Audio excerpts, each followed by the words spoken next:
This is showtime. The broadcast is now starting. All attendees are in listen-only mode.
Good morning, everybody. That was Huey Lewis in the news, and I'm Dr. Minarsik with the Global Pathology course. It's January 26th today. It's 9:03 a.m. in Chicago, and it's Thursday. And today will be our 39th 2-hour pathology, medical school pathology course session. We will be continuing with our discussion from Tuesday on diseases of blood vessels. It was a pretty good sized chapter. We covered maybe almost half of it, or at least almost all of the atherosclerosis topics. We'll try to cover everything else today, but there's still a lot of material, and just in case I decide to be a little bit speedy today, I also have prepared about, a dozen lab cases as well. I don't know if we'll get to them. I'd like to, but we may not. Remember, in this course, there are no guns to our head. There are no deans. There are no people with three-piece suits telling us that we have to do and learn within a certain amount of allotted time. Okay, so here we are. I really might be getting used to this course right now because I have absolutely nothing to say before we get going. Nothing came to my mind. I had a good day. Weather is still kind of lousy here in Chicago, and we might as well get right into it. Good place to go is to the PowerPoint. But before we do that, I have to do my audio-visual test, and you know what part 1 is. Part 1 is, can you all hear me? And I'm seeing a bunch of yeses. Good. Part 2 is, please tell me what you see on my screen, which is the same as your screen. Great, flowers. So everybody is cooking, and now we're ready to go. Now I can click open my PowerPoint. And if you remember, we spent the vast majority of time in the last session talking about atherosclerosis, dissecting it thoroughly. We are almost done with that particular aspect of it. There's a few more things. I believe we made it all the way down to PowerPoint number 43 out of 119. And yeah, that's where we ended off with our saga told many different ways from many different angles. And the final way we're going to look at it, very much repetitive, is once again remembering the sequence of events and the progression of events, just like we did with inflammation and coagulation. One thing follows another.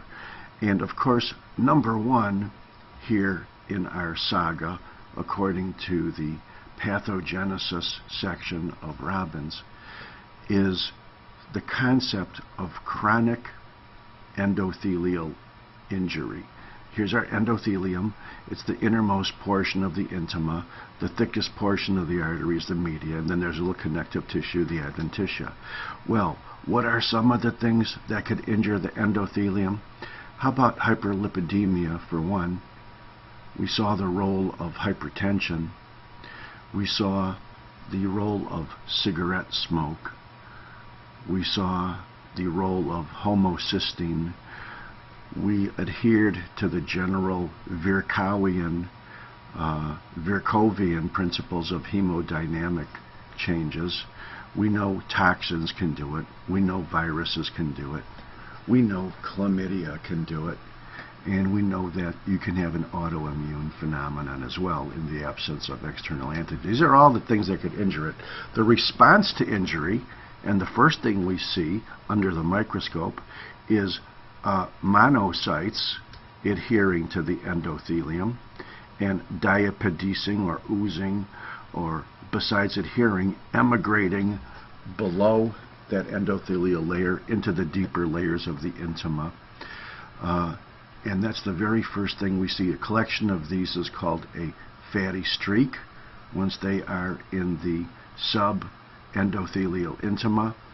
We quickly see disruption of the internal elastic lamina, the migration of smooth muscle cells, and basically a progression and accumulation of more and more and more cholesterol-like fats. So there's your fatty streak.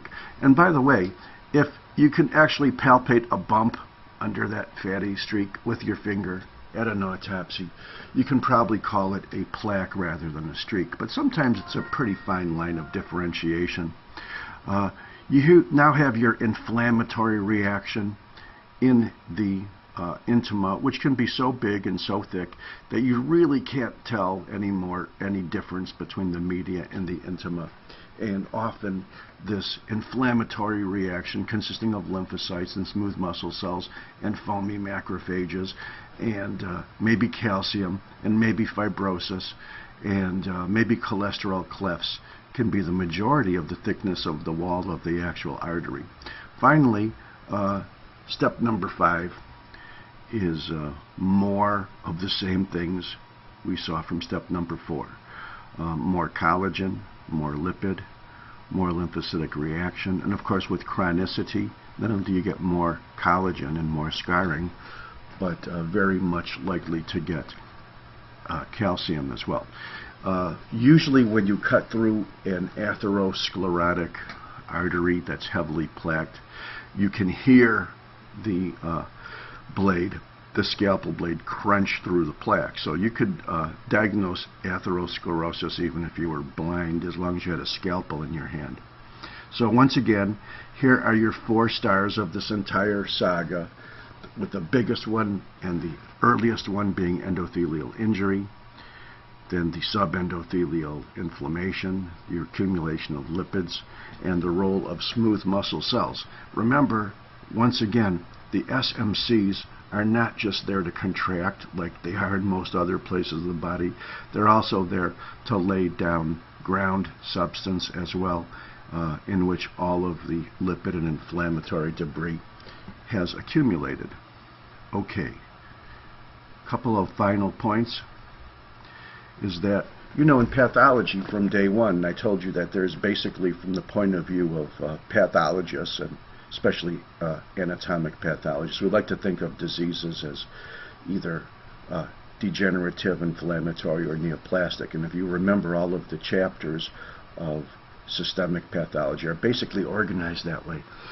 And of course, when we give you examples of degenerative diseases, you know, we say things like arthritis, you know, degenerative arthritis. We also put atherosclerosis at the top of the list as the mother of all degenerative diseases.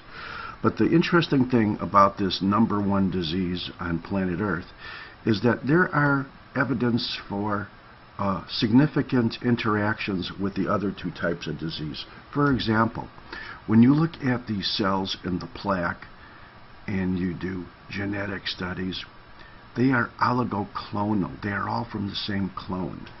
Now, does that mean you can call it a neoplasm? Well, I don't think so, because most people would not call atherosclerosis a neoplastic disease by any stretch of the imagination. But keep that in mind. This thing that we have also called degenerative now may have some role in being neoplastic as well.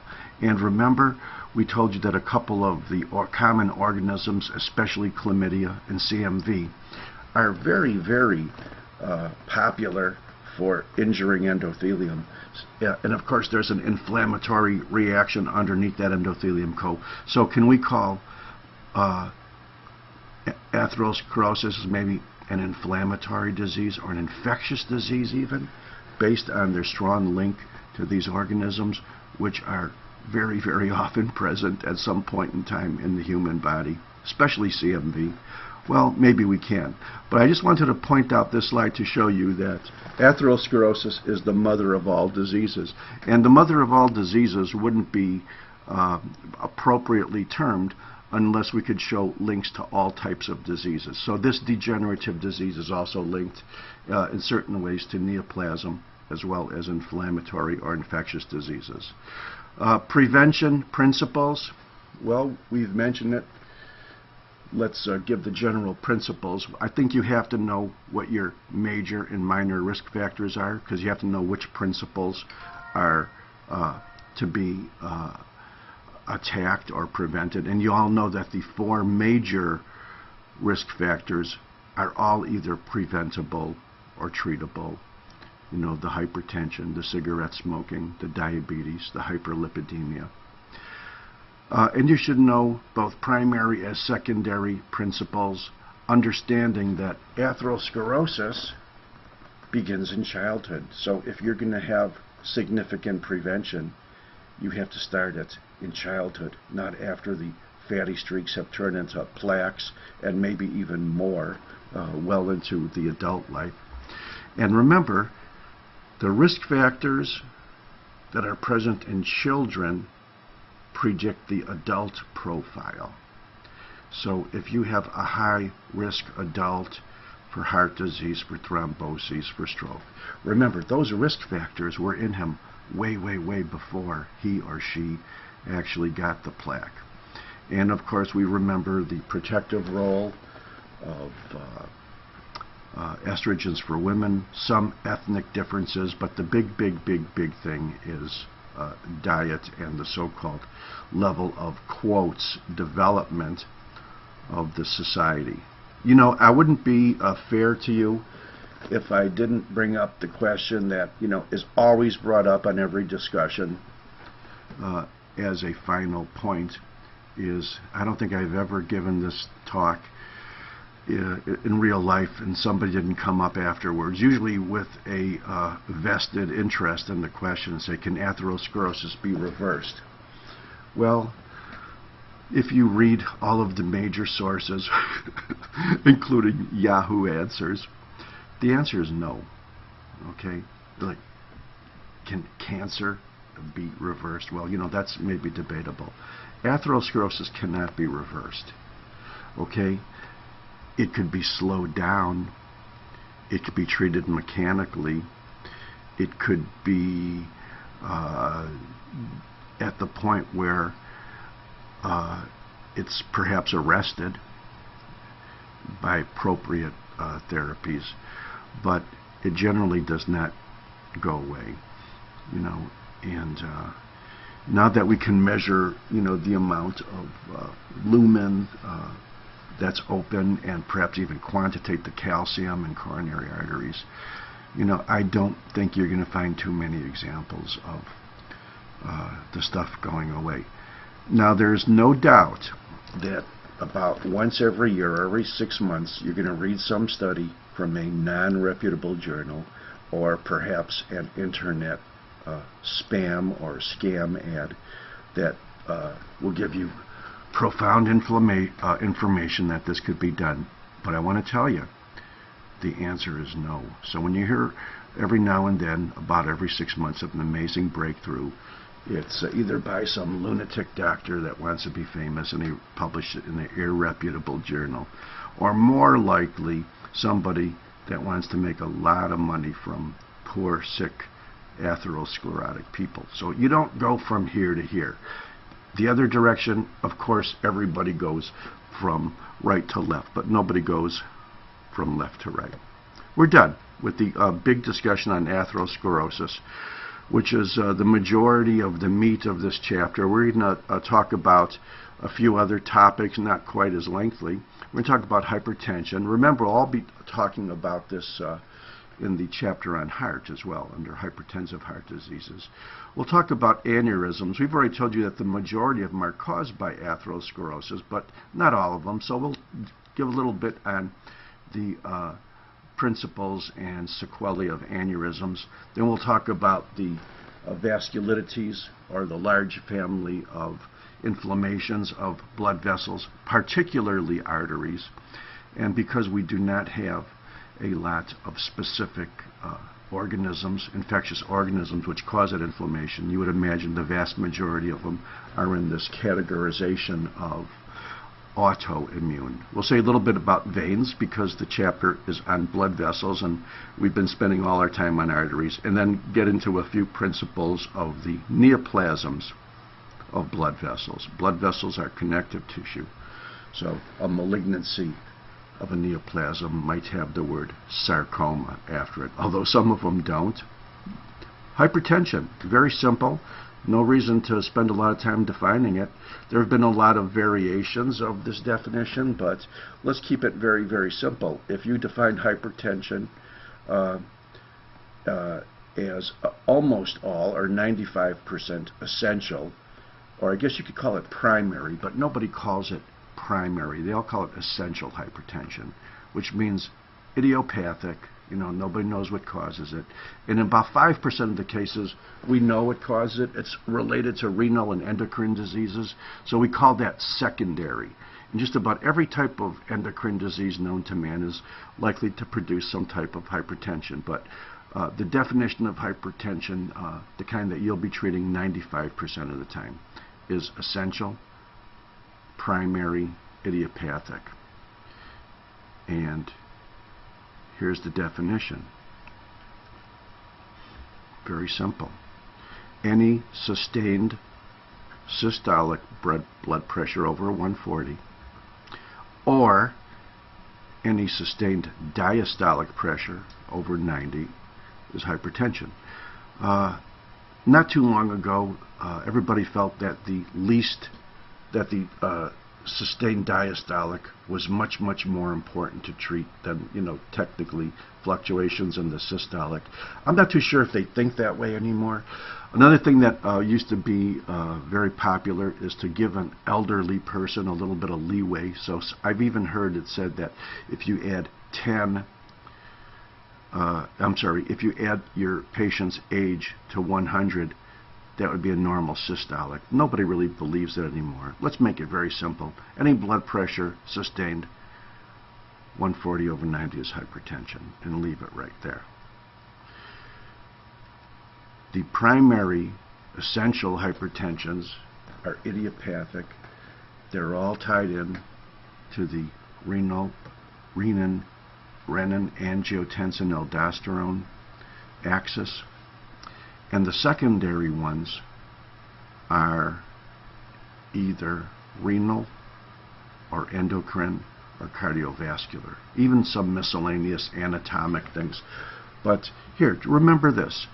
Any situation of the kidney, whether it's ischemia on the base of stenosis or fibromuscular dysplasia, or a vasculitis causing ischemia, or in general, chronic renal diseases, even the acute glomerulonephritis. This is almost all type of renal diseases are likely to produce a hypertension rather than a hypotension because of the increased renin. And look at, could a renin-producing tumor of the kidney or even of other places cause hypertension? Of course it could. So renal is a big factor. One that's almost as big as endocrine. If you look at this list here, whether you're talking about adrenal cortical hormones, whether they're aldosterone or cortisol, or exogenous hormones like them, estrogens, glucocorticoids, sympathomimetics, and foods even containing tyramine, MAO inhibitors, these are all considered endocrine causes. And look at, not only will hypothyroidism be associated with hypertension, but even hyperthyroidism, probably the two most common types of endocrine disorders. A tumor producing epinephrine, like pheochromocytoma, even acromegaly, that's growth hormone. The pregnancy increased hormones. I don't know if there's anything on this list that's a hormone, that cannot be associated with hypertension. Anatomically speaking, if your aorta was coarcted or severely constricted, wouldn't it be logical to think that the pressure proximal to that would be increased? Of course it was. What about an inflammation of an artery in which the artery wall is significantly thickened and narrowed by the infiltration of inflammatory cells of various types, or any other vasculitis? Anatomically speaking, don't you think that might be associated with hypertension? Especially if there's a lot of arteries or big arteries? Of course. And remember, increased vascular volume is probably not only a cause of hypertension, but it may even be an effect of it because of the increased pressure. Now remember, the more cardiac output you have, the higher your blood pressure is. What about in the aorta that's rigid and non-compliant and has disrupted or inflamed or fibrotic elastic fibers secondary to a wide variety of neurologic situations? People with head trauma and increased intracranial pressure are very often very hypertensive. We all know it's associated with sleep apnea. Acute stress can raise your blood pressure, even the acute stress of surgery.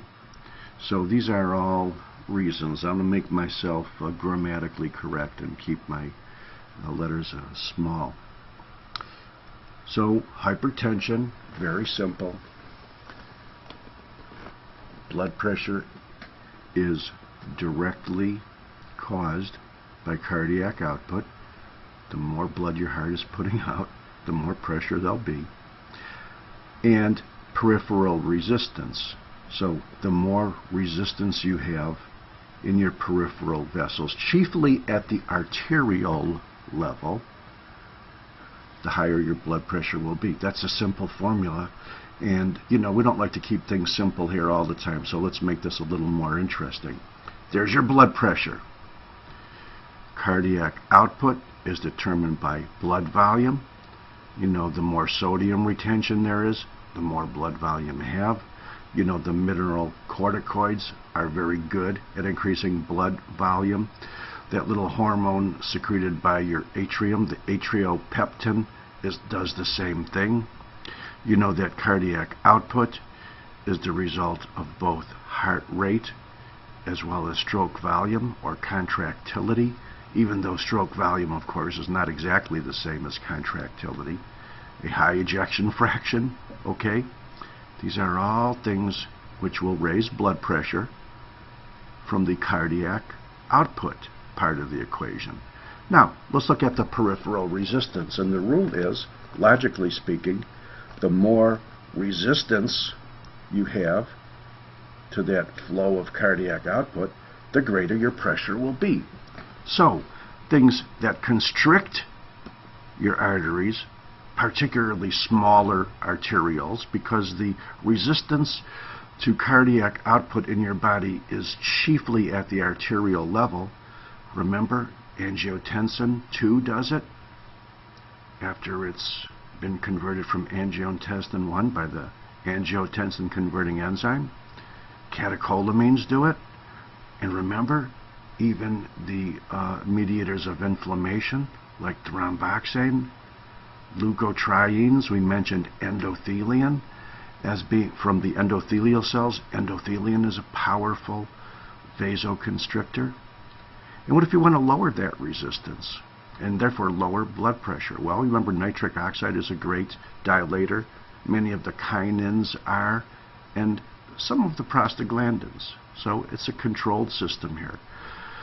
The neural factors, well, remember, the alpha adrenergic receptors constrict blood vessels, and the beta adrenergic dilate them. So this factor and all of these factors, all the constricting factors, whether they're neural or humerals, they're going to result in increased peripheral resistance. On the other side are your dilators, which will decrease it and therefore technically lower blood pressure.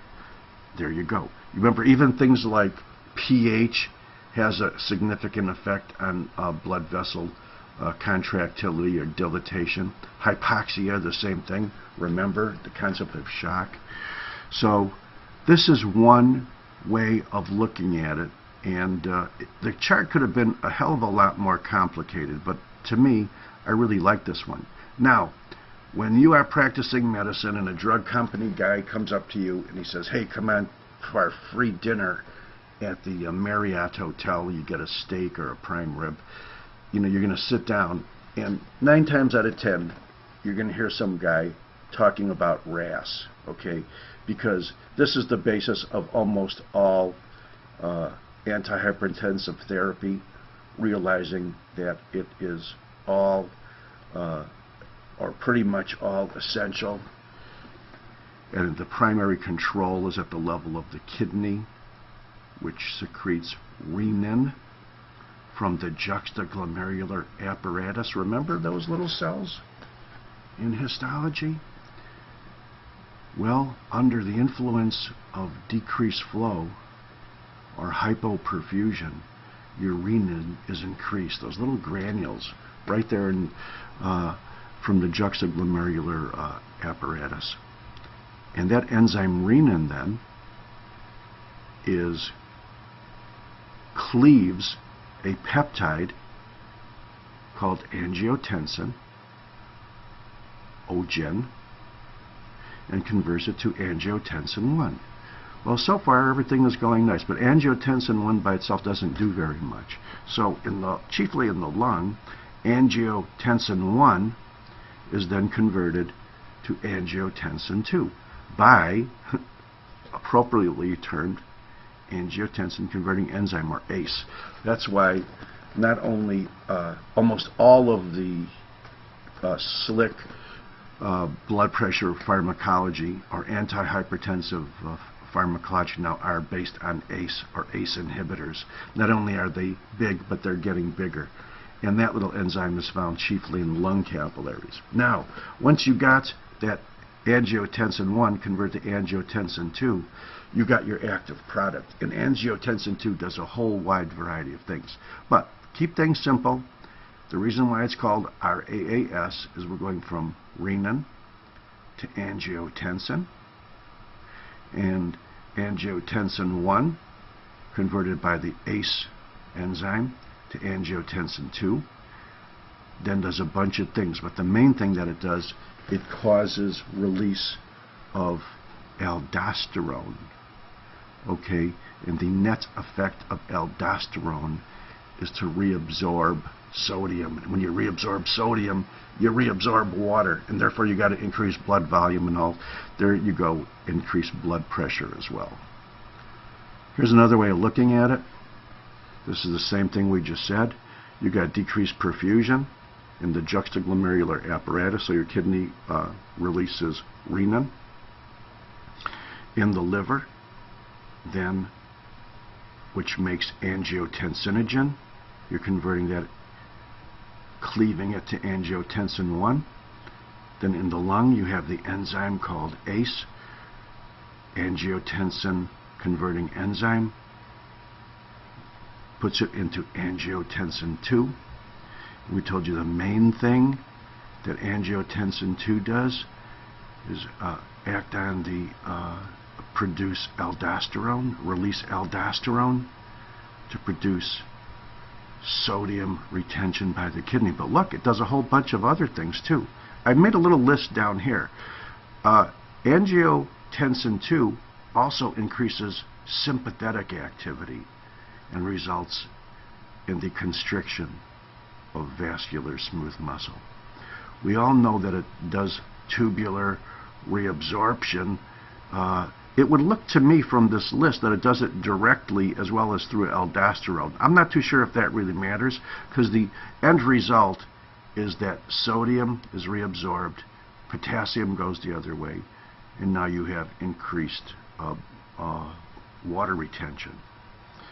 It also has a direct effect on arteriolar vasoconstriction and ADH secretion as well, if that's not enough. It also works on ADH, also with the end result is to reabsorb water. So these are like 5 different ways that angiotensinogen 2, after being converted in the lung from angiotensinogen 1, which was produced from angiotensinogen in the liver by renin from a hypoperfused kidney, and that's the whole RAAS system. And chances are, when you go to those little dinners, you're going to get a nice wine and a nice steak, and they're going to kind of assume you already know this. Of course, it would be nice if they reviewed it. In some way or another they do, but they always have their little drug company logo at the bottom like they invented it. Actually, the guys that did discover this got a well-deserved Nobel Prize. Here's another chart dividing the font into red and blue. And the red items in this whole axis here, the RAS axis, are the things which are genetic and they're not under your control. And the blue ones are the acquired things which can be controlled in one way or another. Remember, when we talked about kidney, we said that fibromuscular dysplasia was basically inherited a genetic situation. Young women, pipe-like thinned lumen renal arteries. That's genetic. You can have renal artery stenosis from atherosclerosis. You can have a tumor which produces renin. Okay. What about angiotensinogen? Well, we know that oral contraceptives have an effect on it. And we all know that there are angiotensinogen variants as well, which are genetically determined, and that would have an effect on angiotensinogen, and the ease of which it may or may not be converted to angiotensin angiotensin 1 by renin.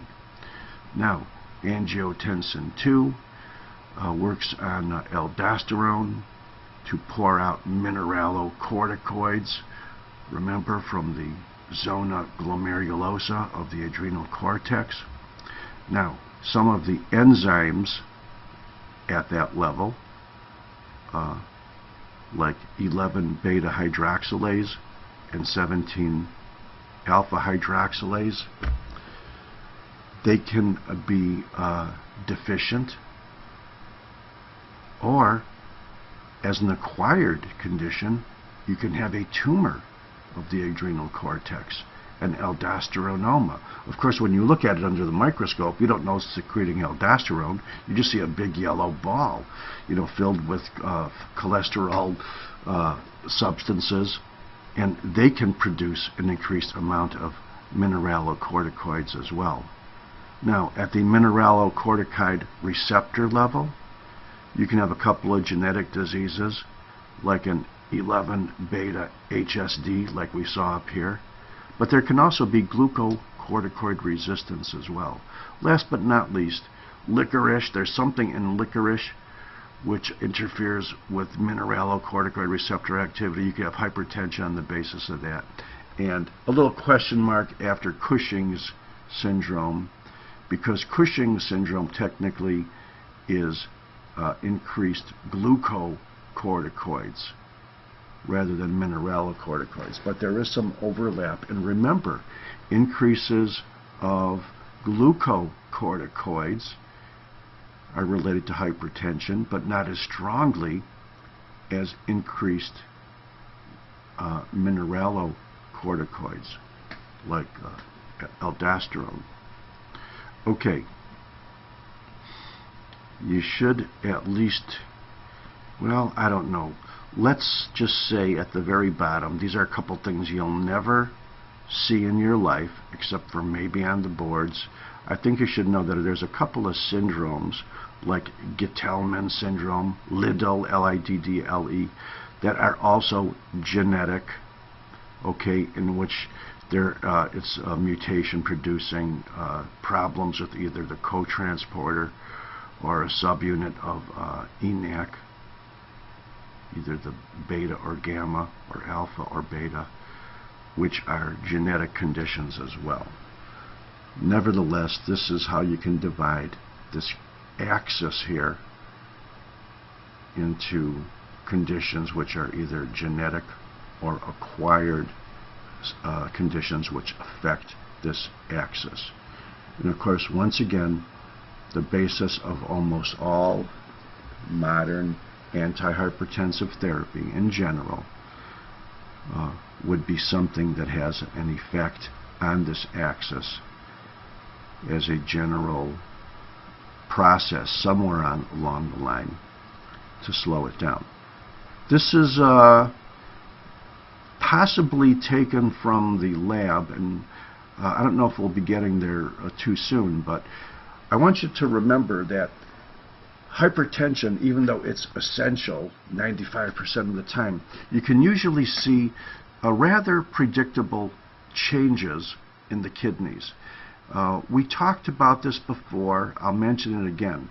The end result is when you see small blood vessels in the kidney, call them arterioles, okay? In most hypertension, you'll often see a lot of sclerotic arterioles, and this condition is called nephrosclerosis.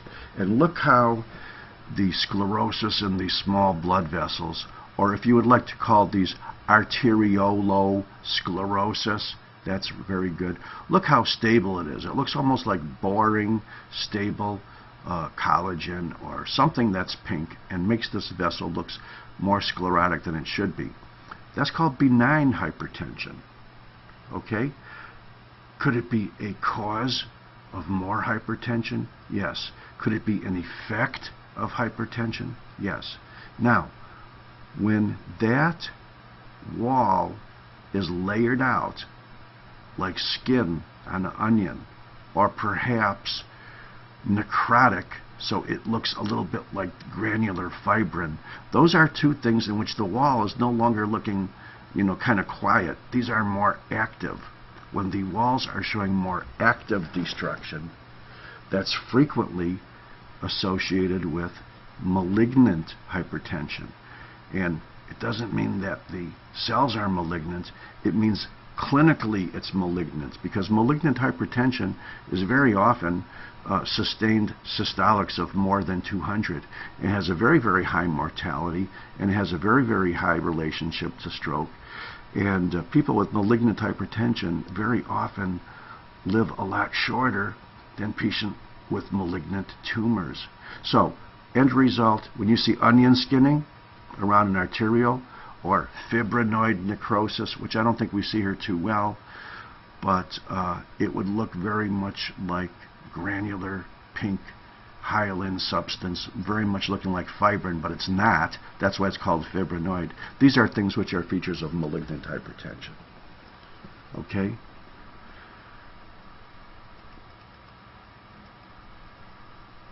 Does it look like you've seen this chart somewhere before? Like maybe with atherosclerosis? What are some of the environmental controllable factors for hypertension? We know that genetics are uncontrollable, but what about the environmental? Can they be controlled? Well, there's a relationship to stress. Somebody that's stressed out is often talked about as having their blood pressure up, and very often it is. Furthermore, a hypertension in itself can stress you out emotionally. Obesity is related to hypertension. Lose 20 pounds, you'll lower your blood pressure. Smoking, okay? Not only damaging the endothelium, not only promoting atherosclerosis, but also raising the blood pressure, even before those things may be happening from a physiologic perspective. Nicotine. Physical activity raises blood pressure acutely, but in the long run, a good program of exercise lowers blood pressure. Isn't that kind of ironic?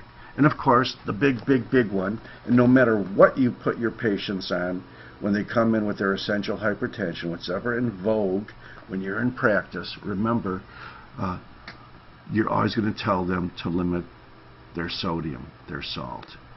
And if they're taking the world's best antihypertensive and they're not limiting salt in their diet, you're wasting your time, they're wasting their money. Okay, let's talk about aneurysms, because we've talked about the two biggest factors which are causative to aneurysms: increased pressure as well as atherosclerotic weakening of the wall. So this is a good time to talk about aneurysms. And what are some of the terms, some of the concepts with aneurysms? Aneurysms are bulging arteries. Could they be bulging from increased pressure? Could they be bulging from weakening of the wall? Could they be a true aneurysm in which the lumen is dilated, or a false aneurysm where the lumen is about normal size, but the wall is actually thicker, perhaps as focally? We know that most aneurysms are atherosclerotic. I don't know the percentage, but I'm thinking probably over 90. We know that the majority of the rest of them are congenital, and congenital non-atherosclerotic aneurysms of the brain frequently inherit the word Berry, B-E-R-R-Y, in front of them. We know that syphilis in the tertiary stage can attack and cause an aortitis and inflammation of other large blood vessels, but primarily the thoracic aorta. So you can have a luetic or syphilitic aneurysm. We know that a trauma to an artery will eventually, or could eventually, weaken its wall and therefore make it bulge due to even normal pressures. Often the term mycotic aneurysm is used, which is a misnomer, because this would lead you to believe that the aneurysm is caused by a fungus. There are a couple of fungi which basically can weaken the wall of an artery and cause an aneurysm, but for the most part, most mycotic aneurysms are non-fungal. They're probably bacterial. But the word mycotic, no matter what you use it as, implies an infectious etiology. And of course, we went, or will go through the whole family of vasculitides, and when you have a weakened wall secondary to infiltration of inflammatory cells, that can lead to an aneurysm as well. These are all logical concepts, I hope. We said that a aneurysm, if it's a perfectly round thing that looks like a berry you can pick off a tree, that's why it's called a berry aneurysm. Very often, the more barrier or the more saccular it is, the more likely it is to be congenital. Very often, the atherosclerotic aneurysms are often called berries as well. And in contrast, an aneurysm which shows a sort of gradual widening could be correctly called fusiform. And then we can talk about an aneurysm in which there is bleeding, acute active bleeding in the wall of that aneurysm, which is called dissection, versus the absence of acute dissecting hemorrhage, which is called non-dissection. Interesting thing here is that, you know, if you worked in a medical examiner's office and a young woman dies suddenly, boom, like within seconds, she's walking down the street and she dies suddenly. You know, nice woman, no drug, no diseases, no drug addictions.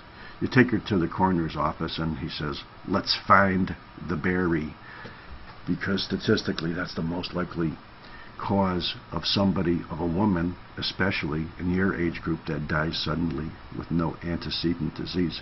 Here's a true aneurysm in which you have bulging of the lumen. Here's a normal blood vessel. You can have bulging of the artery here, but it's primarily not due to bulging of the lumen. It's due to dissection of hemorrhage within the wall. So these are called false aneurysms.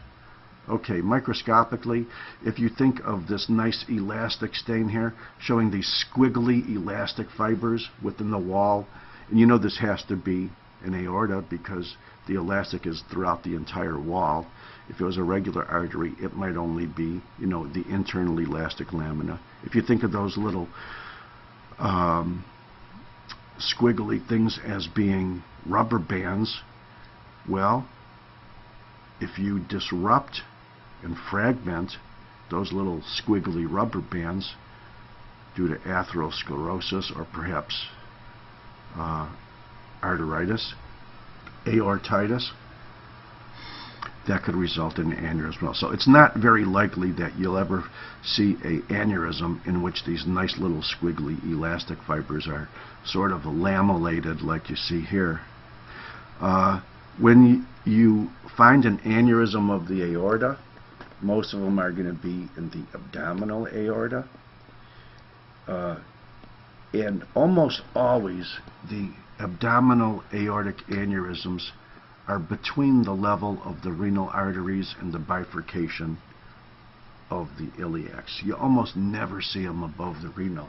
And when you see them in the, and these are all atherosclerotic, or almost all, when you see them in the thoracic aorta, a couple of generations ago, maybe more, you would, the general rule was aneurysm in the thoracic aorta, syphilis. Aneurysm in the abdominal aorta, atherosclerosis. I'm not too much, I don't really know if that's really true anymore, because syphilis has really, you know, gone down quite a bit, especially tertiary syphilis. So I would think that probably most of the aneurysms of the thoracic aorta are also atherosclerotic. Well, do I really have to show you this? You know, if that wall is weakened and bulged, you know it can rupture. You know that with enough blood clot forming along its non-uniform wall and dissecting through the wall, you get an obstruction of that artery. You know that embolism can form, and of course that embolism will travel away from the heart rather than a venous embolism which goes towards the heart. And also that embolism may be very, very likely to have little flecks of calcium on it because of part of the atherosclerotic plaque, whereas a venous embolism will probably not have calcium on it, or cholesterol crystals, as a mass. Not only does it compress things like a ureter or a spine, urinary obstruction, but it's a pulsatile mass. So the one thing that you'll do on every abdominal examination, whether the person's fat or thin, is to just press in there. And if you feel a mass and it's really significantly pulsating, and it's probably at the level of the umbilicus approximately, you can assume it's an abdominal aortic aneurysm with a mass effect. Okay, we're still rolling. We're making good time.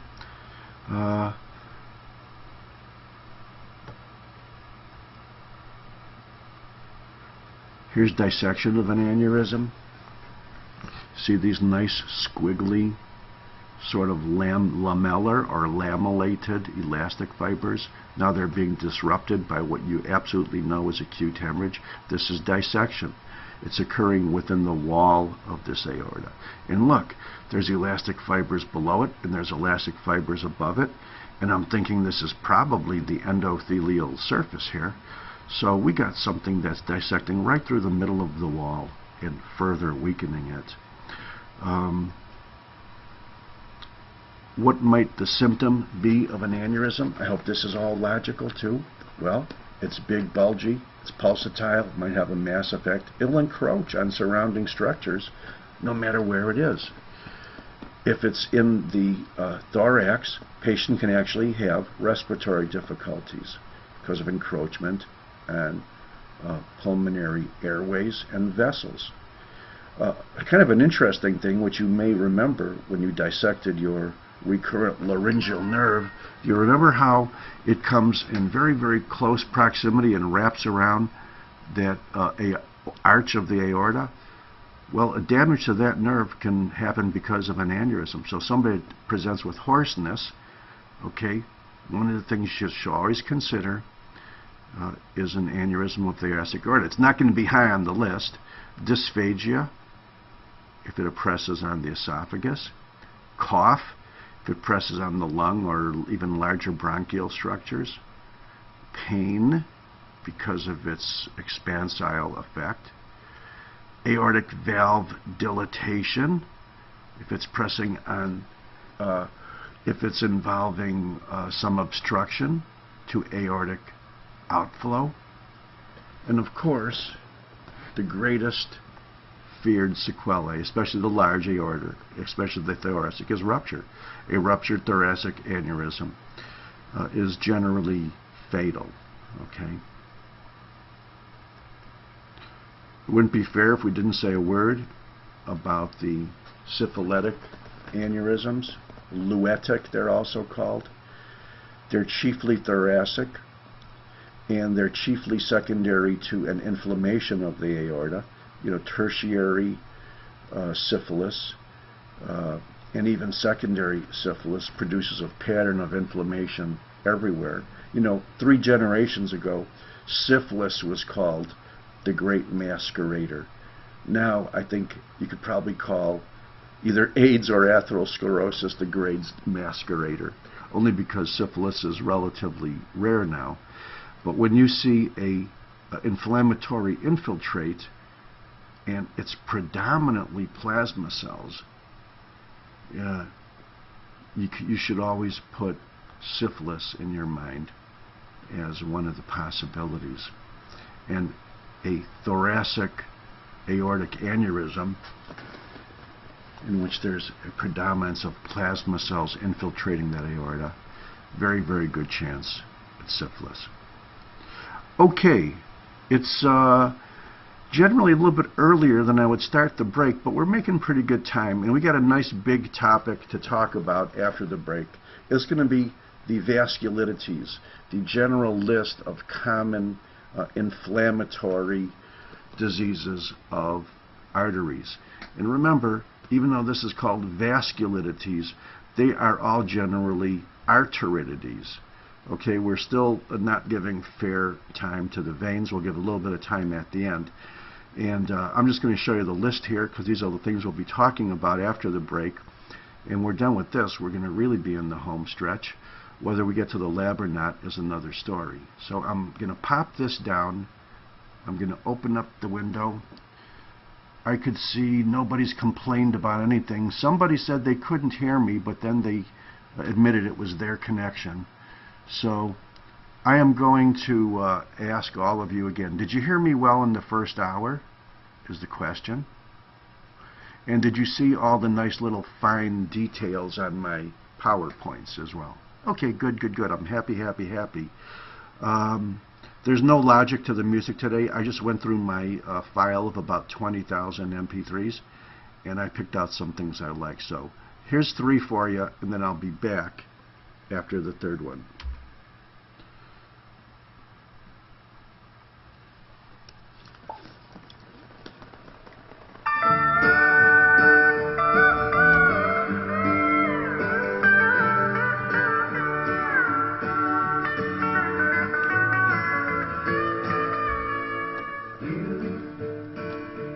On the road must have a code that you can live by, and so become yourself, because the past is just a goodbye.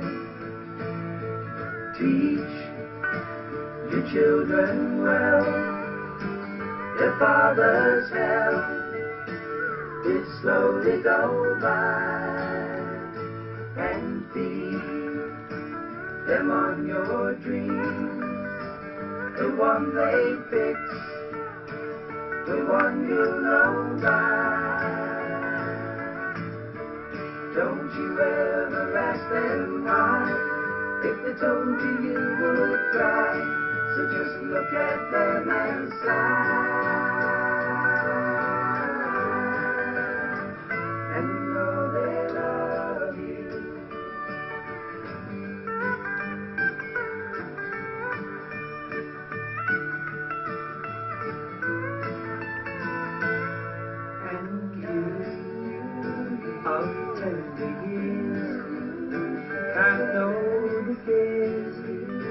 That your elders grew by, and so please help them with yours. They see the truth before they can die. Teach your parents well, their children's hell will slowly go by, and feed them on your dreams, the one they fix, the one you know by. Don't you ever ask them why, if they told you you would cry, so just look at them and sigh.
As old as time,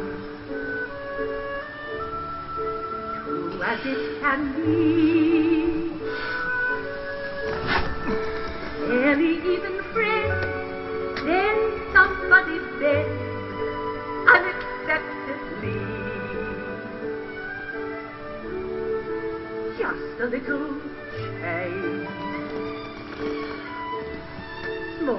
to say the least, both a little scared, neither one prepared, Beauty and the Beast. Dance with me? Oh, no, I don't. Dance with her. Ever just the same, ever a surprise, ever as before, ever just as sure as the sun will rise. Days as old as time, tune as old as song, bittersweet and strange, finding you can change, learning you were wrong. Certain as the sun, rising in the east, tale as old as time, song as old as rhyme, Beauty and the Beast. Tale as old as time, song as old as rhyme, Beauty and the Beast.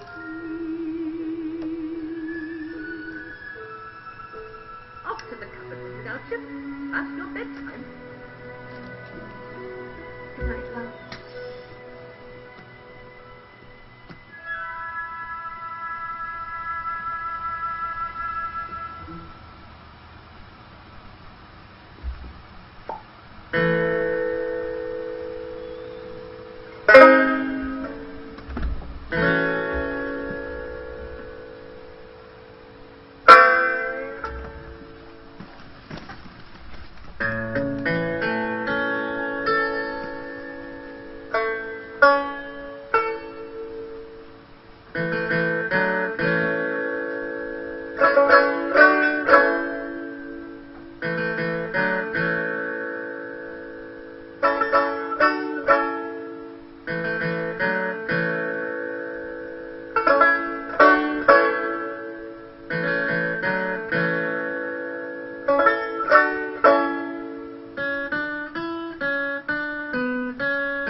We're back, and we will now tackle the big topic of vasculitides, primary arterial inflammations. Probably the most popular and common of all of them, something called classically temporal arteritis, because it occurred in an artery which is not only very often visible and palpable, but even very easy to biopsy because of its collateral circulation, the superficial temporal artery. That's probably the mother of all vasculitides, and like the rest of them, they're pretty much all autoimmune, or at least may show antibodies directed against the patient's own tissues. Takayasu, also a granulomatous arterial inflammation in a specific age group. We already mentioned several times and saw in lab the so-called poly or peri-arteritis nodosa. They both mean the same thing, and they were always mentioned as one of the classical systemic autoimmune diseases. Kawasaki disease is not a disease you get from speeding on a motorcycle. It's a inflammatory arterial condition, chiefly involving kids. Wegener's granulomatosis, even though it's a granulomatous disease, the granulomatous inflammation, like in temporal and Takayasu, is in the artery itself. Berger's disease 100% caused or alleviated by cigarette smoking, as well as a couple of others. They'll most talk about a couple of bugs that love to inflame the arteries. So what are the general comments about vasculitides in general? They're almost all arterial. They're almost all non-infectious, and which means they're autoimmune. Now, the ones in which we can identify specific external antigens we call infectious, and even those infection ones are often termed mycotic. Most of them are not from fungi, most of them are from bacteria. And in a bunch of them, I'm going to lump these together, but when I go through some of them, you're going to see what is what. For example, in a lot of the vasculitides in general, you'll find the things that you usually find with autoimmune diseases, like immune complexes accumulating, or antibodies directed against the patient's own neutrophils. Okay, the ANCA antibody. That's seen with Wegener's as well as temporal arteritis, often. Anti-endothelial cell antibodies in Kawasaki disease. Well, that would pretty much explain why the artery is inflamed. The patient's making antibodies against their own endothelial cells. Now, in the smaller blood vessels, and I mean smaller arteries and even near capillary structures, very often you can see that this is related to a lot of drugs. So the so-called hypersensitivity vasculitides you cannot exclude, even though you're not likely to see them involving, large arteries. What about temporal arteritis? Now more appropriately called giant cell arteritis, because it's a granulomatous condition, and it was very, very often seen in the temporal arteries. It's not limited to the temporal artery. The reason why people thought it might have been is because the temporal artery is the only artery you can actually often see and palpate, and even very, very easily biopsy as well. So when you see a bulge in a patient's temporal artery and they might be having headaches or visual problems, very often those things go to biopsy and they send them to us. And if we easily find granulomas, we say, bingo, you got the right diagnosis. It's usually in adults, usually older people, and even though you might actually be able to see it before you biopsy it because it's a bulge in the temple, the superficial temporal artery, very often it involves the ophthalmic arteries and some of the deeper intracranial arteries as well. So blindness is one of the most feared sequelae, and histologically it's a granulomatous inflammation, very, very, very often rich in giant cells. Now, can you diagnose giant cell arteritis? Without giant cells, if you see nice granulomas in a temporal artery of an old person that also has visual problems, of course you can.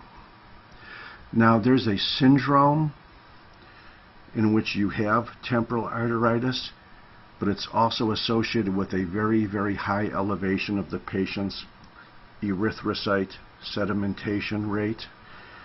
And when you have a person with temporal arteritis and a high ESR, that's called polymyalgia rheumatica.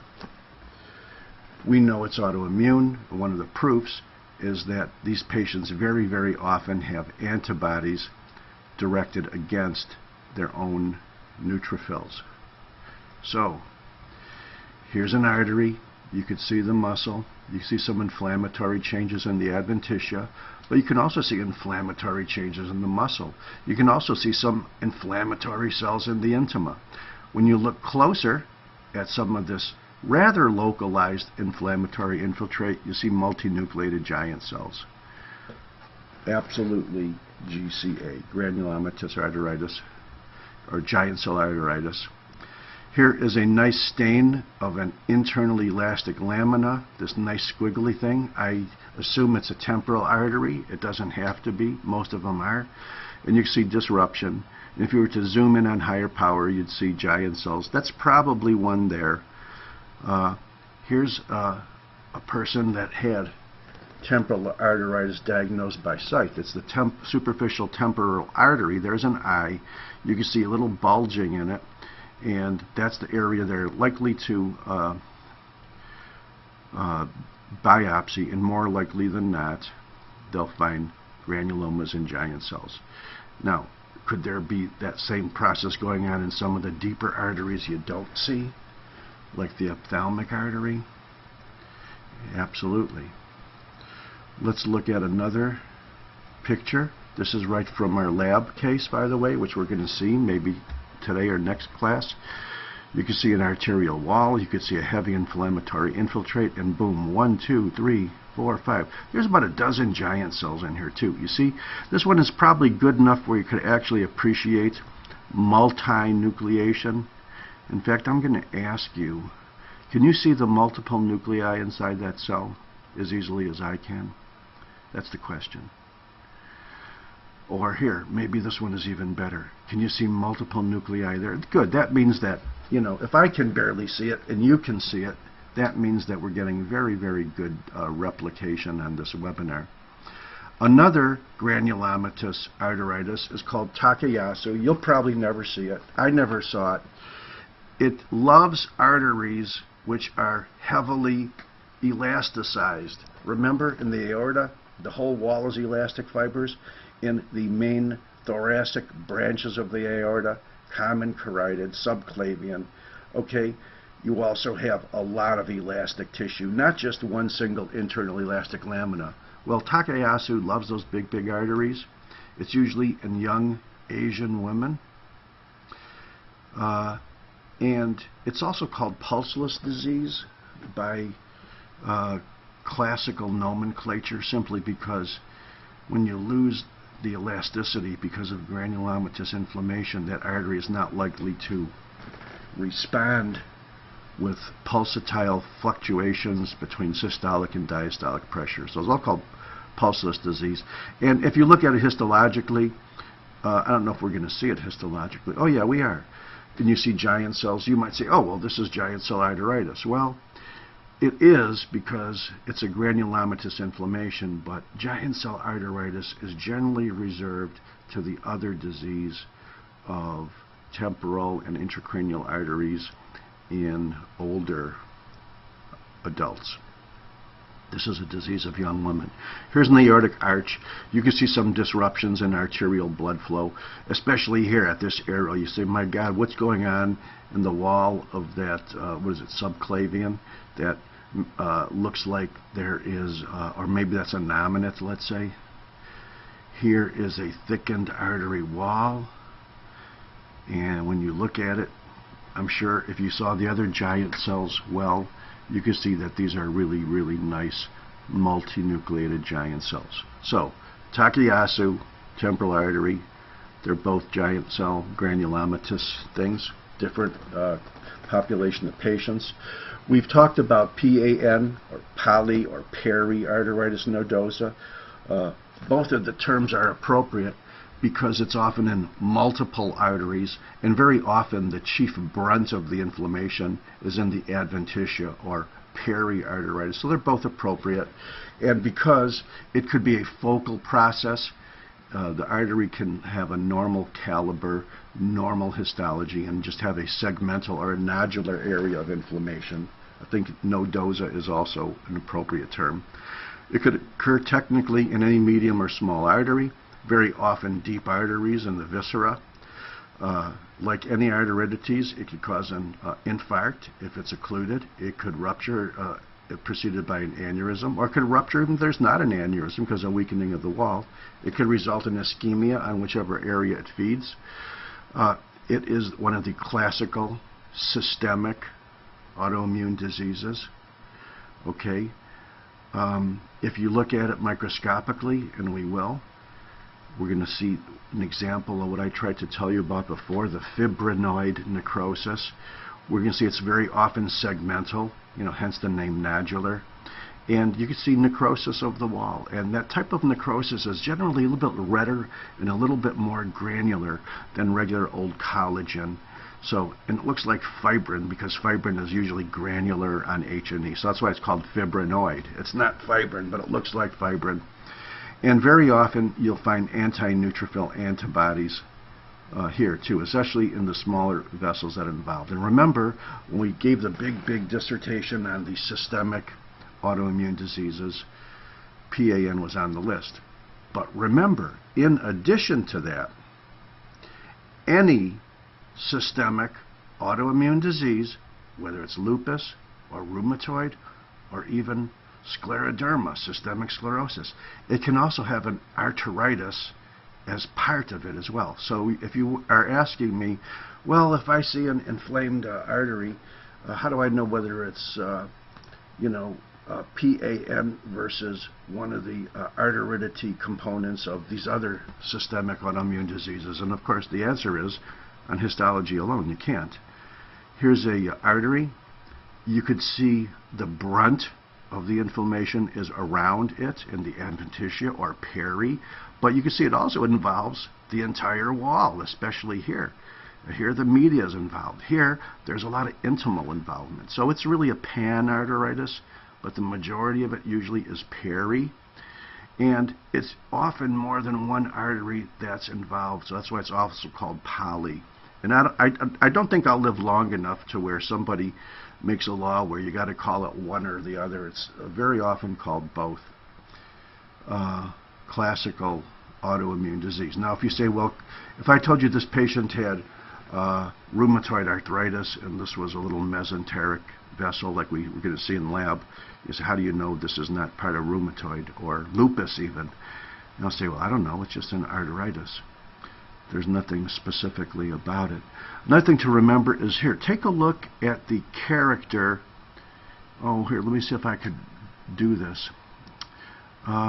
Take a look at the character of the eosinophilic granular substance. Is it a little bit more granular than what we usually just see in regular fibrosis? Does it look like fibrin, especially here? Okay? That's why it's called fibrinoid. So technically, fibrinoid necrosis is usually a term referred to in arteries, and most often they're arteries of arteritis. Here's Kawasaki disease. My wife thought I was going to die of Kawasaki disease because I drove a 750 turbo for about 20 years. It had the greatest acceleration of any motorcycle I've ever had. I took her on it once and she never went on it again. But Kawasaki disease is also an arterial disease. It's usually in kids. It's the leading cause of acquired heart disease in kids. As you might guess, it's popular in Japan. That's why it got Kawasaki. We also get it in the United States. And generally speaking, has a low fatality, but some of the kids, only 1%, might die of a heart attack due to coronary artery Kawasaki disease. There's also talk about other symptoms that you'll sometimes see, like a red tongue and cervical adenopathy. but those aren't always present. And to show you that it's autoimmune, we have anti-endothelial antibodies. To me, the reason why these arteries here, they might be coronary arteries, are inflamed is because we have antibodies directed directly against the endothelial cells. So would you think, if that was the case, that perhaps the brunt of the inflammation might be intimal, like you see here, maybe with a relatively small amount of adventitia involvement? Well, that would be a good theory to correlate the anti-endothelial antibodies with the actual histopathology.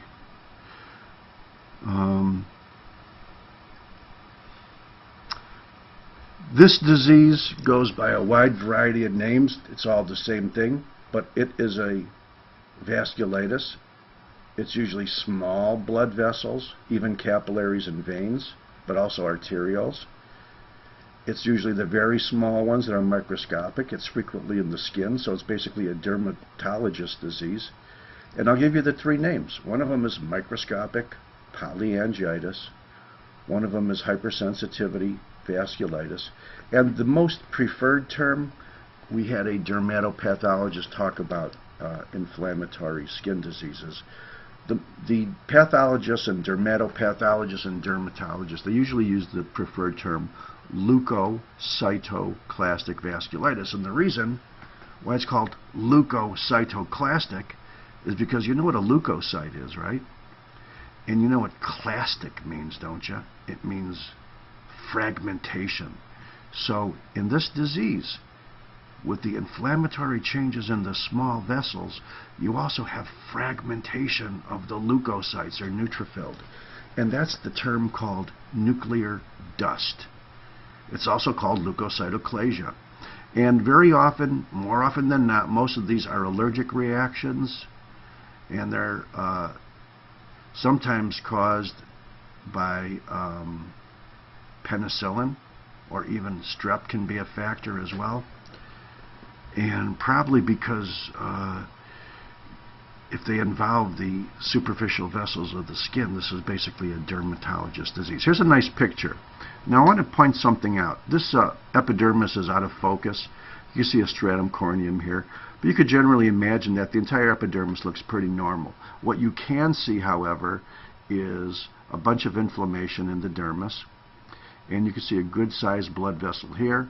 There's some inflammatory cells in its wall. I think the inflammation of a small vessel is better demonstrated here.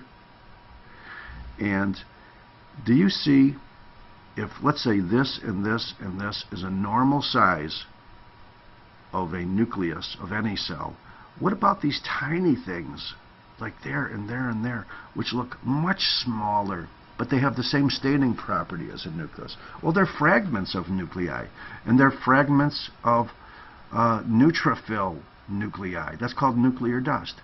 That's the leukocytoclasia. Okay, we're down near the end.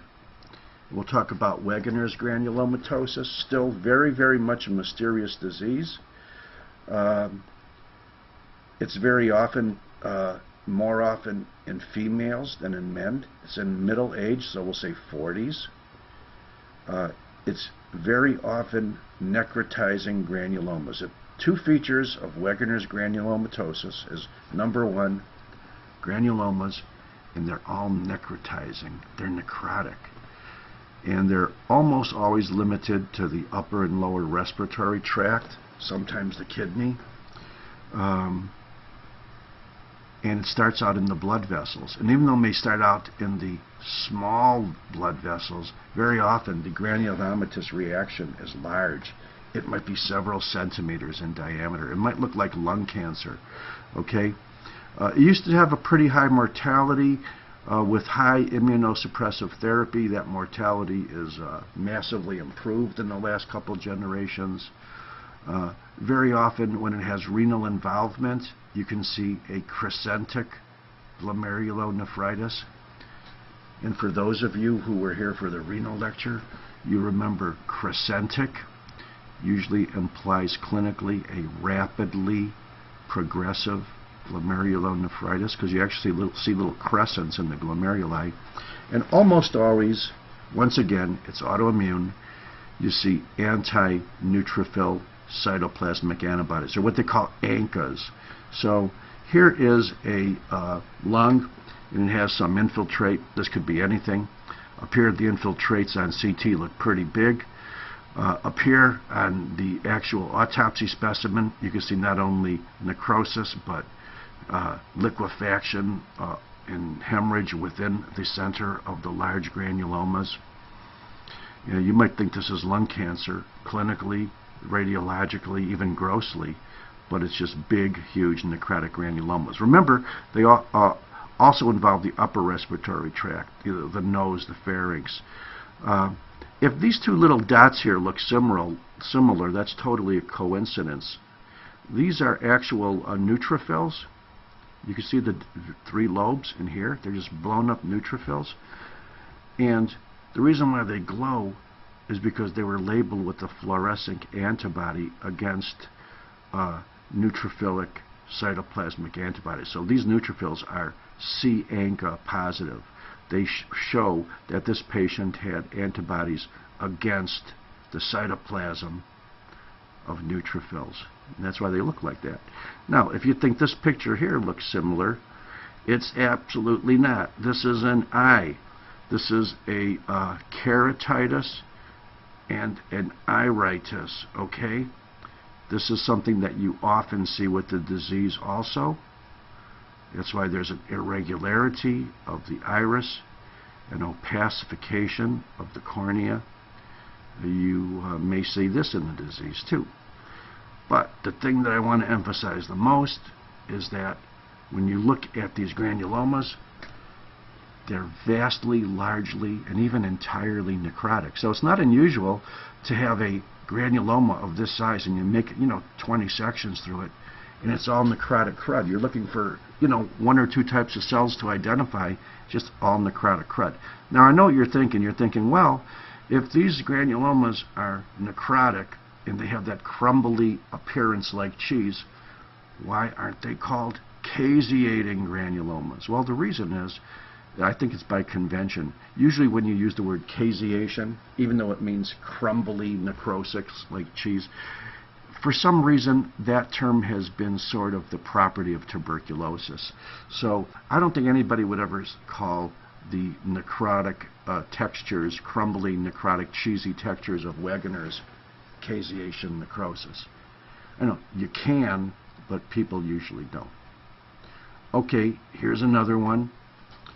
It's called Berger's disease. It's also called thromboangiitis. So as you might guess, the vessel may be thrombotic and inflamed, the angiitis, and you may also guess that it could be so significantly inflamed that it actually obliterates the lumen. And that's why it's called thromboangiitis obliterans, but everybody calls it Berger's disease. And the one thing we know about it is that we all know that cigarette smoke has a horrible effect on blood vessels in general, a major risk factor for atherosclerosis. But for some reason, it has a really quick, devastating effect on people that have Berger's disease. It's almost always in men. They're not really very old. They're all big smokers. And they all may have gangrenous extremities because their large arteries are obliterated by an inflammatory response. So when you see a 30-year-old cigarette smoker and he doesn't really have any major risk factors and he has necrotic toes, think Berger's disease. And look, if I was to tell you this was an artery here, you'd probably say, you're full of baloney. It can't be an artery. There's no lumen. Well, guess what? The lumen is obliterated.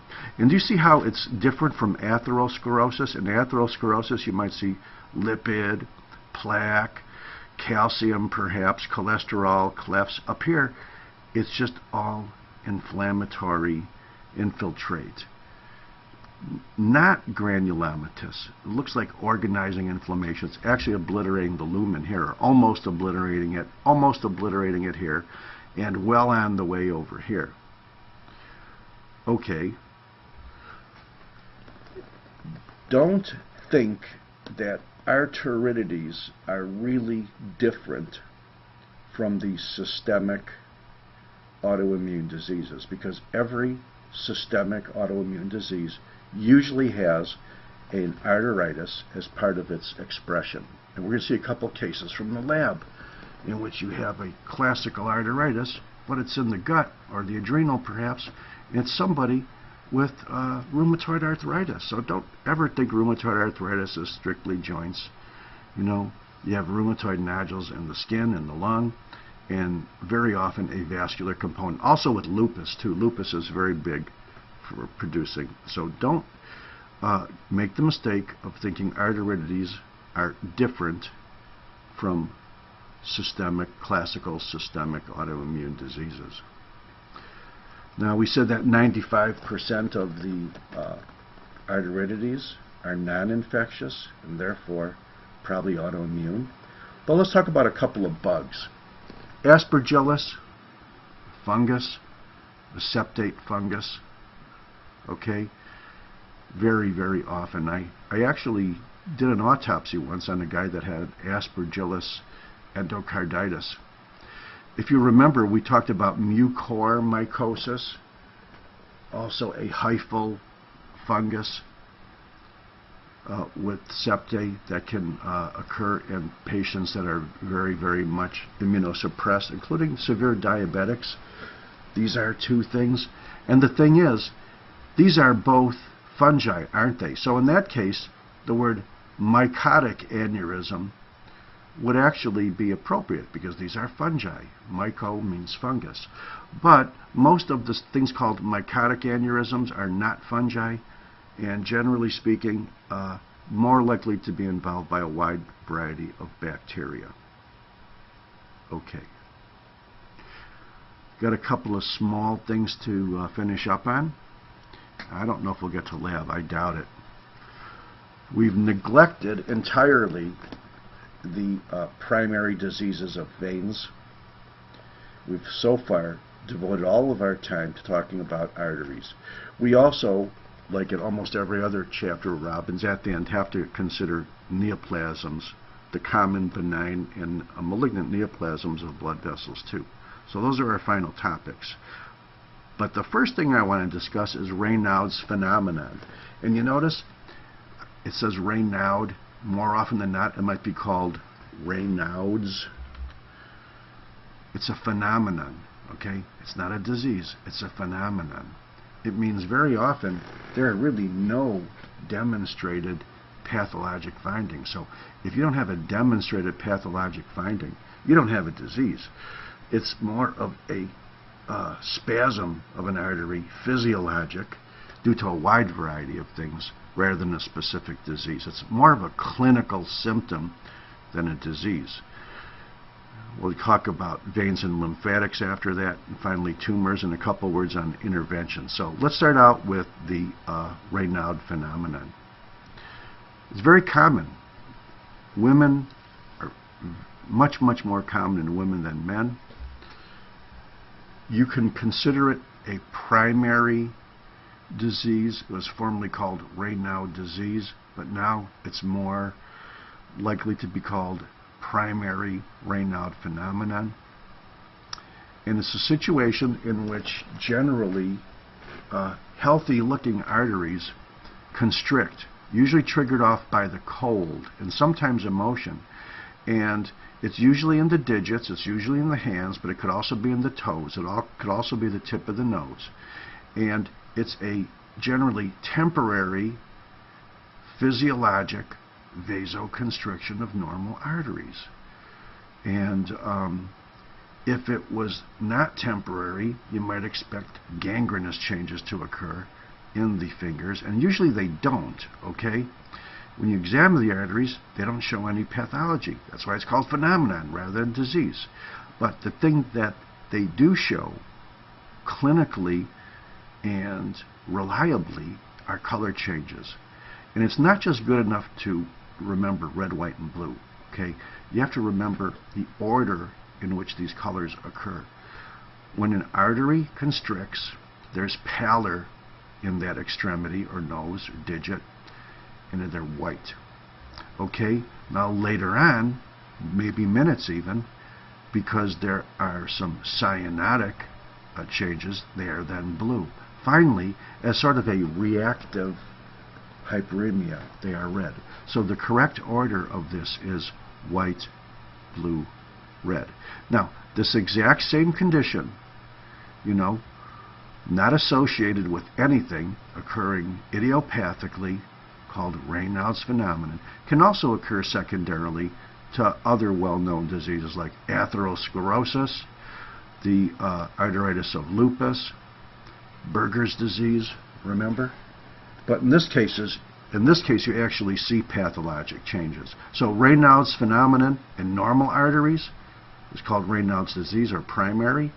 Raynaud's phenomenon in arteries with known, whoops, I misspelled that, in known arterial diseases is called secondary, and those changes are demonstrated pathologically. Here's a more reliable thing. It's very, very easy. You look at the hands. This patient's been exposed to cold, most likely. That looks blue to me. That looks white to me. And that looks red to me. So the things that are red probably were previously looking a little bit blue, and the things that were blue probably previously looking red. And by the way, I found something you'll never see in your life, but it's a real spectacular picture. And I don't know if there was some enhancement of light going on here. The thing you'll notice in Raynaud's is very often there's a very, very distinct difference, between the colored areas. And I don't think you'll ever see this in your life. I never have, except for this Googled picture. But if you ever see something like that, I mean, it should be a knee-jerk diagnosis. I have a very good friend that I wanted to take this weekend to view some eagles along the Mississippi River, and it's probably going to be cold, and she said, I can't go, I have Raynaud's phenomenon. And I thought, oh shit. Okay, let's talk about veins. We've been neglecting them. Maybe there's not a hell of a lot to say about them. Most common disease of veins, varicose veins. And if varicose sounds familiar, like when we talked about varices of the stomach or esophagus with cirrhosis, or tortuous dilated blood vessels in rectal blood vessels called hemorrhoids, they're all basically the same thing. About 20% of women have varicose veins.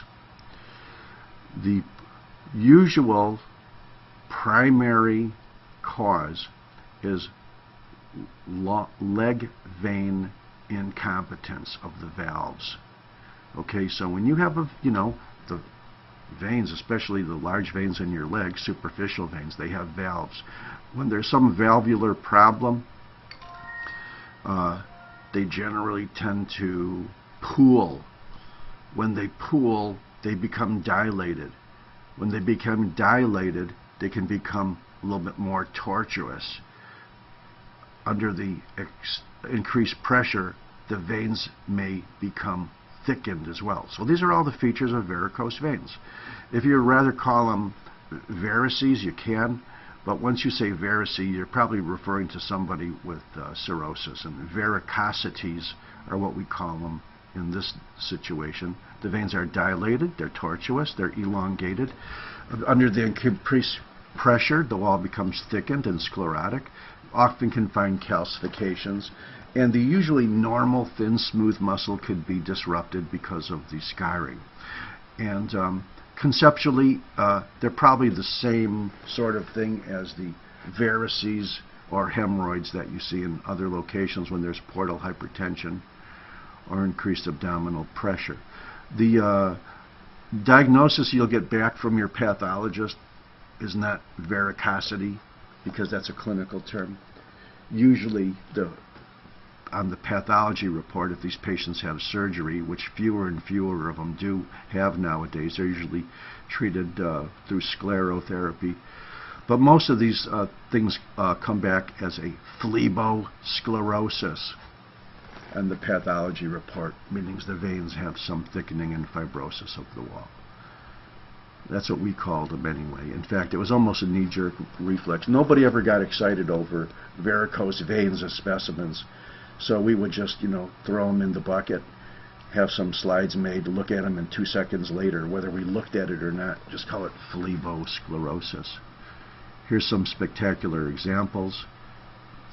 Dilated, superficial, tortuous veins with increased pressure, probably some sclerosis of the wall.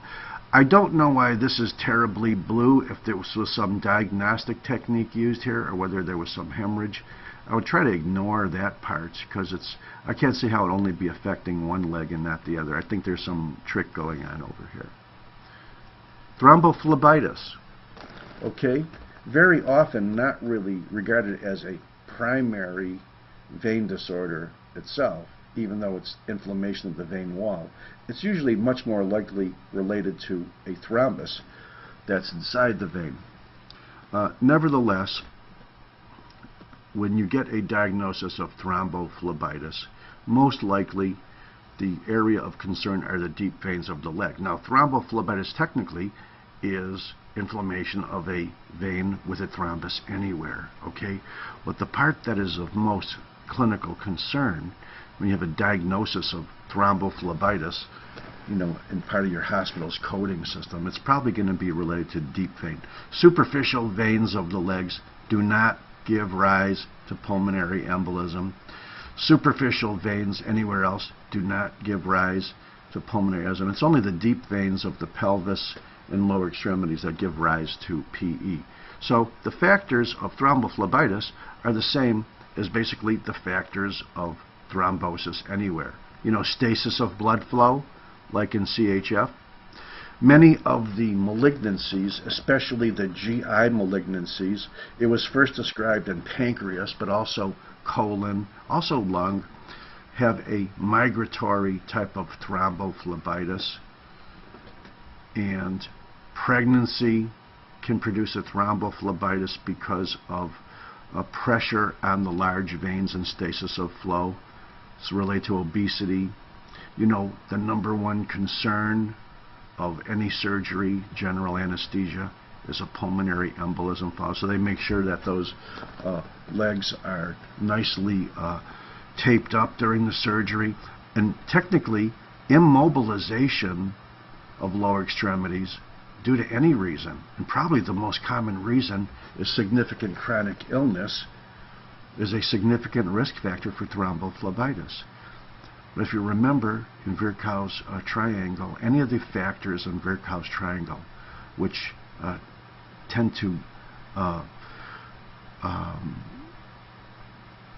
accelerate a thrombotic process would be a factor in thrombophlebitis.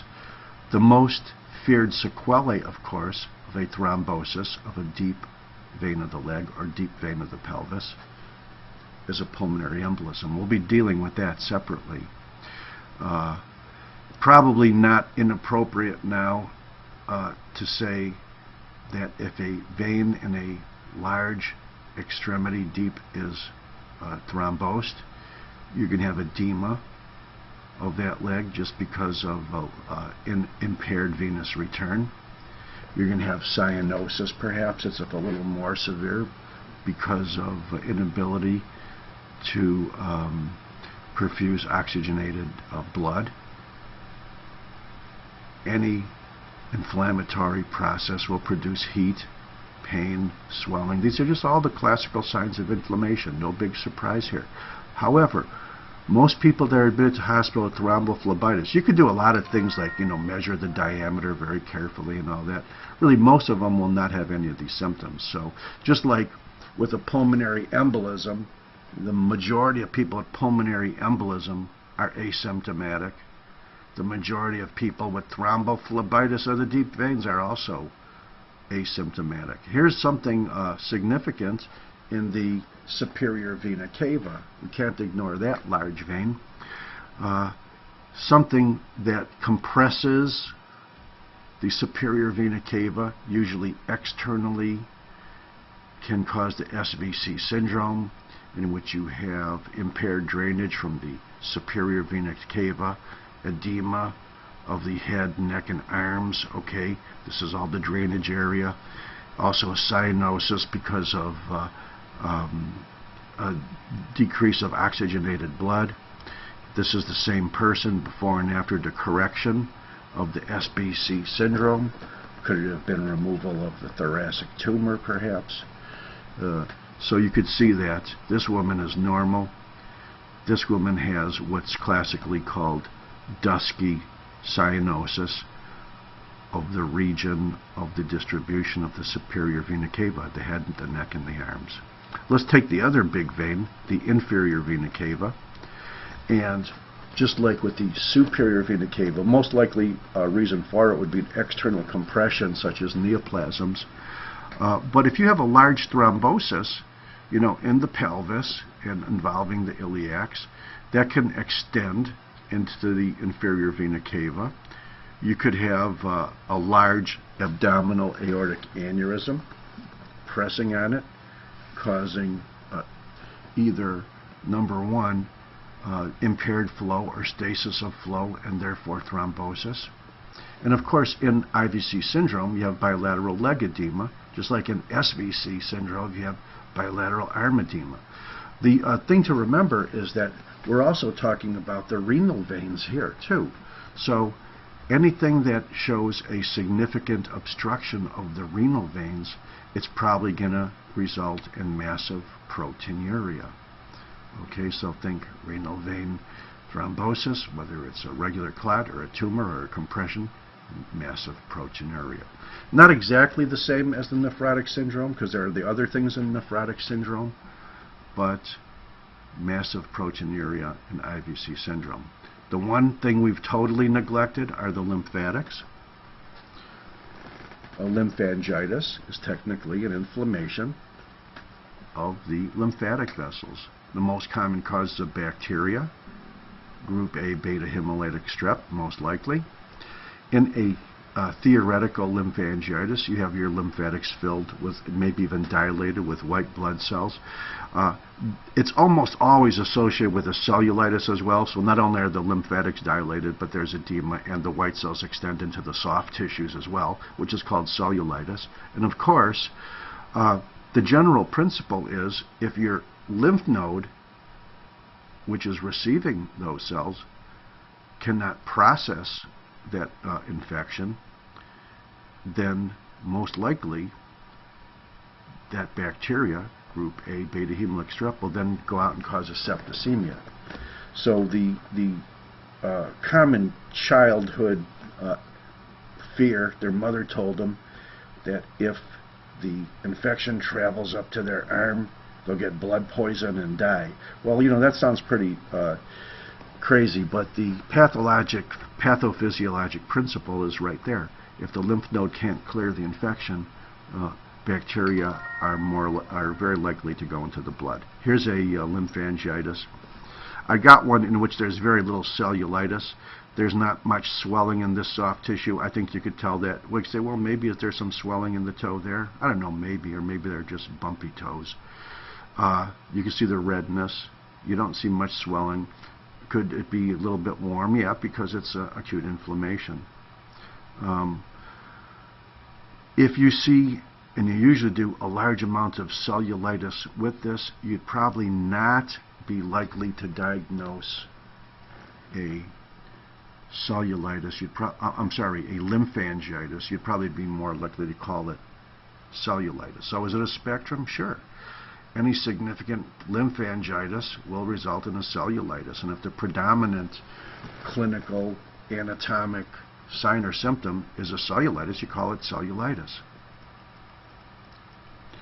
Lymphedema, we've said this before in our hemodynamic thing.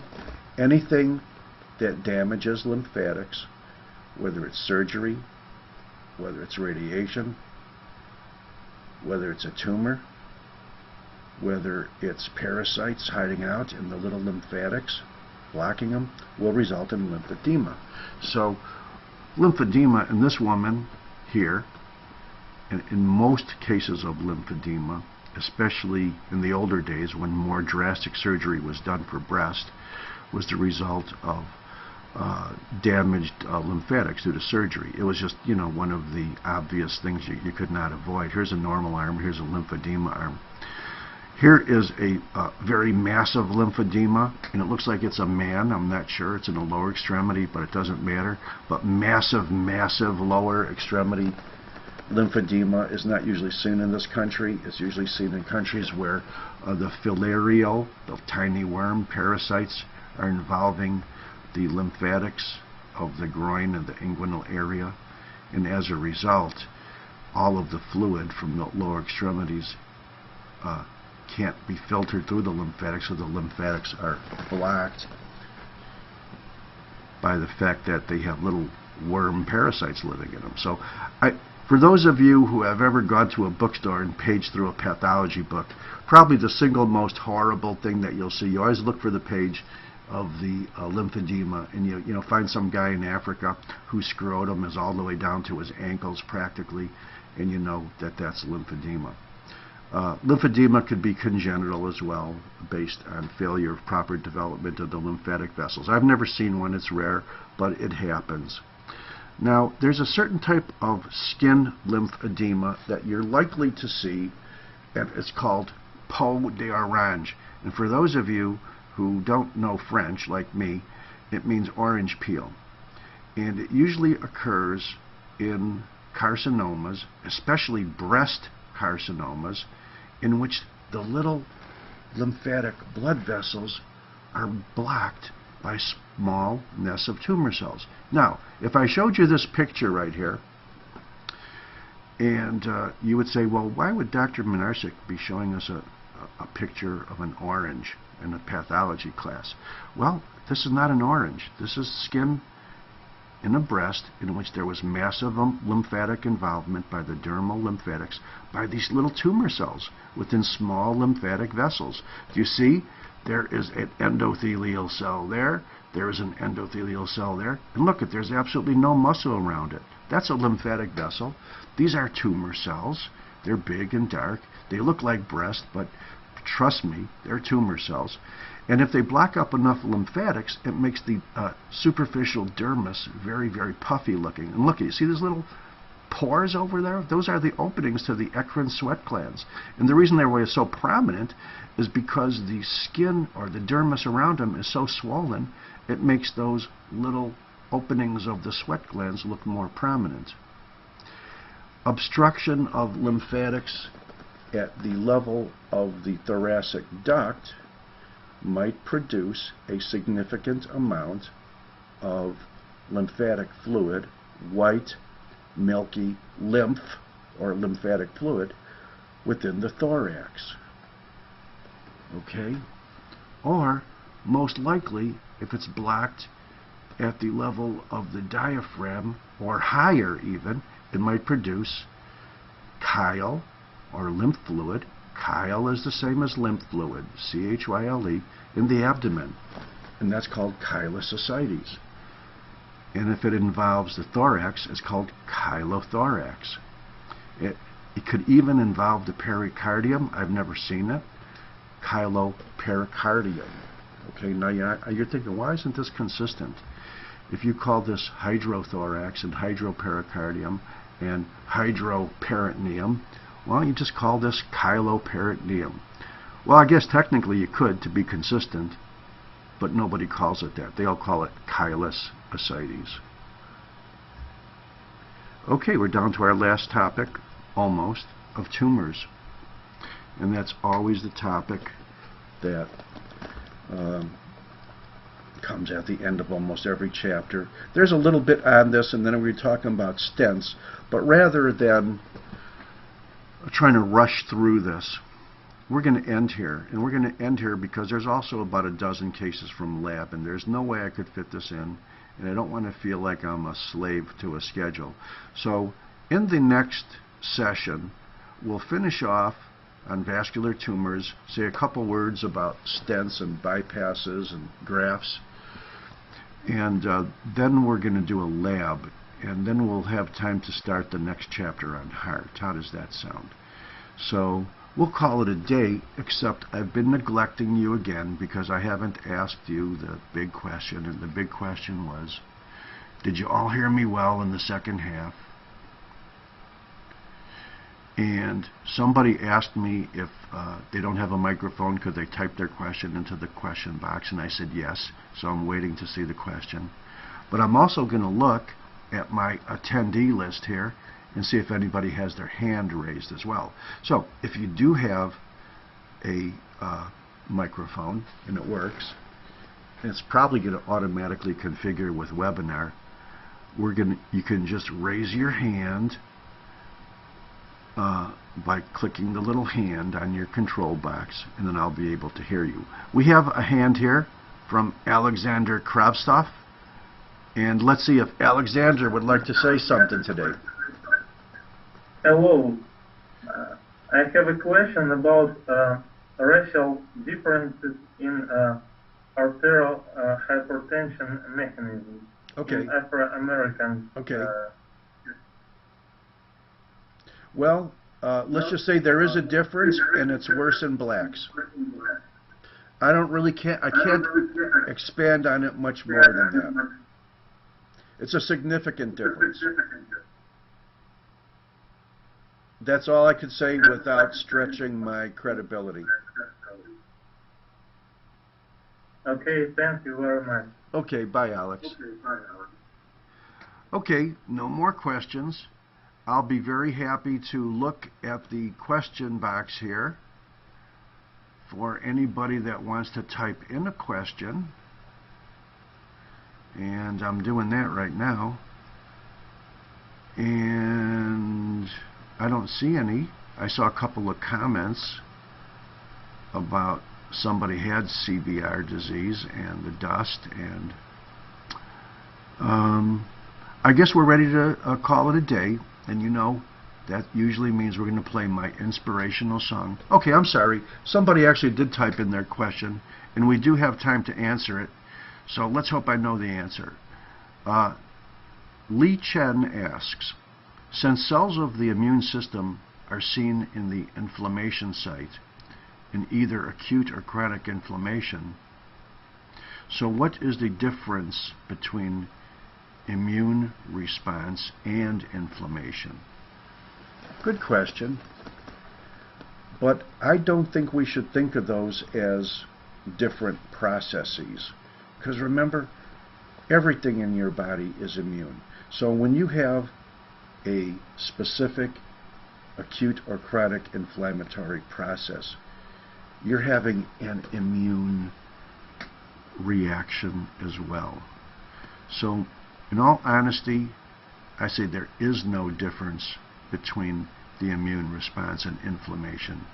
The immune response is part of and intimately married to inflammation. Are you okay with that, Lee? From Columbus, Ohio? Okay, good, because they said thank you. Let's close it now with a beautiful, beautiful song from probably one of the most perfect female voices, female vocalist in modern times, Whitney Houston.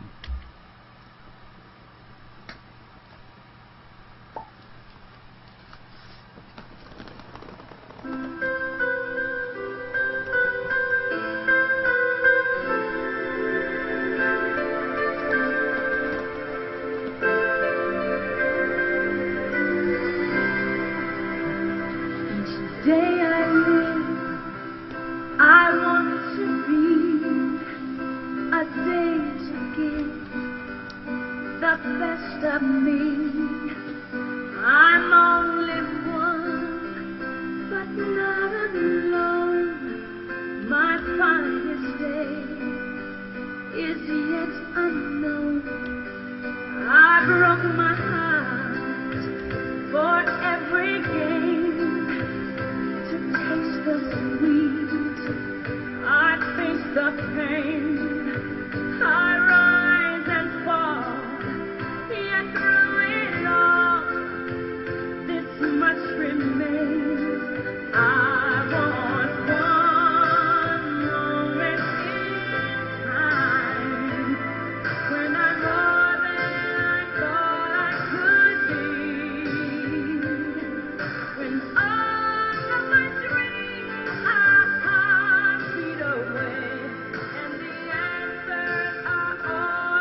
rock on, you buzzards.